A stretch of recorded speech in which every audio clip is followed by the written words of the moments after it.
What's the real difference between a legitimate contender and a team just pretending to be one? Is it the star power on the roster, or is it the unwavering, aggressive mindset in the front office?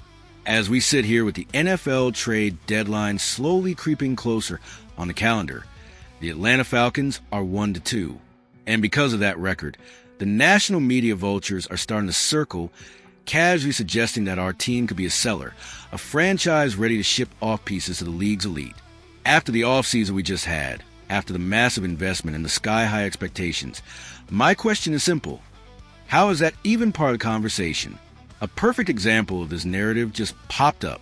A writer for Clutch Points, in an article focused on the Philadelphia Eagles, floated a solid suggestion for how the Eagles could bolster their cornerback depth.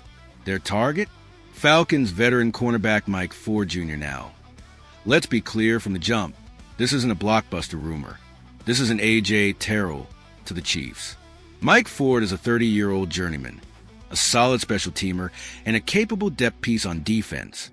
The rumor itself is insignificant, but what it represents is everything. The fact that national writers are looking at the Falcons roster as a potential garage sale for contenders is a direct symptom of our disappointing 1-2 start. This isn't a video about Mike Ford. This is a video about the soul of our 2025 season and the choice our front office has to make.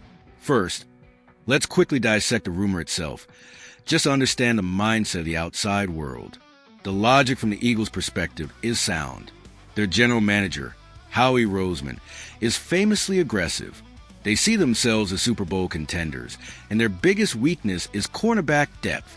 So, an analyst suggests they should call the 1-2 Falcons, a team with some young cornerbacks, and see if they'd be willing to part with a veteran like Ford for a late-round pick. From their point of view, it makes perfect sense. They are a great team trying to get better. They are buyers. The problem is the assumption that the Atlanta Falcons should be sellers.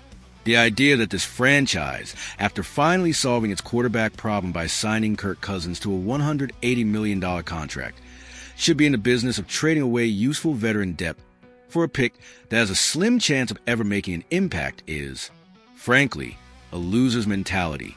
It's the kind of move a team makes when they've given up on a season.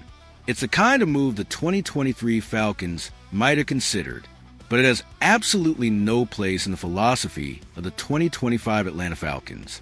This entire seller narrative exists for one reason, and one reason only, our unacceptable 1-2 record. Let's not sugarcoat it. This is not where this team was supposed to be. We entered this season with a legitimate top 10 quarterback for the first time in years. We have a trio of offensive weapons in Drake London, Kyle Pitts, and Bijan Robinson that is the envy of the league. We brought in a new coaching staff under Raheem Morris that was supposed to maximize his talent and elevate a defense that has been a weak point for far too long. A 1-2 start is a massive underachievement, and it's the sole reason analysts feel comfortable labeling us as a potential parts department for the NFL's real contenders.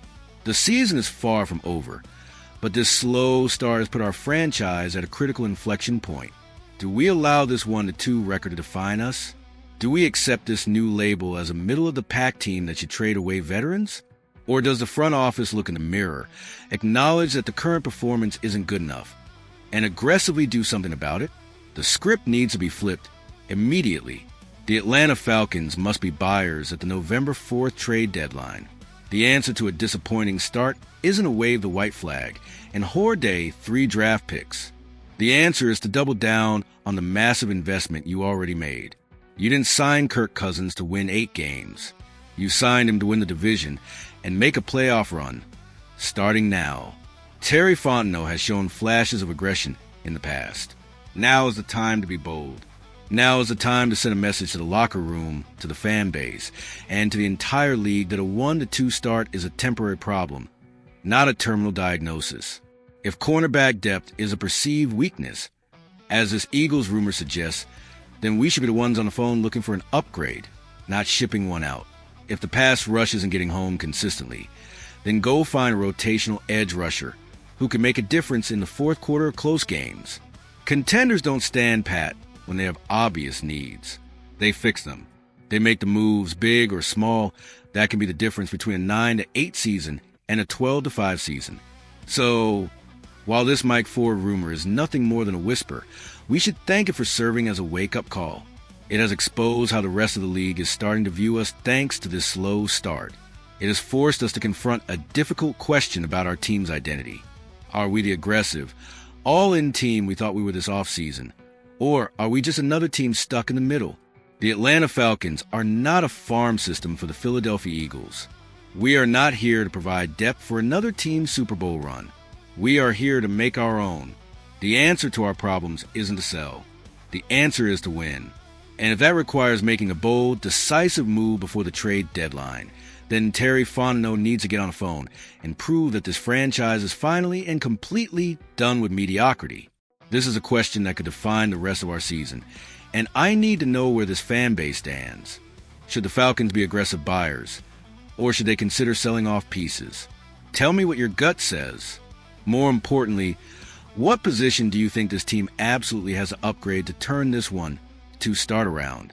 Get down in the comments and let your voice be heard. And if you believe this team should be going all in to win now, do me a favor and hit that like button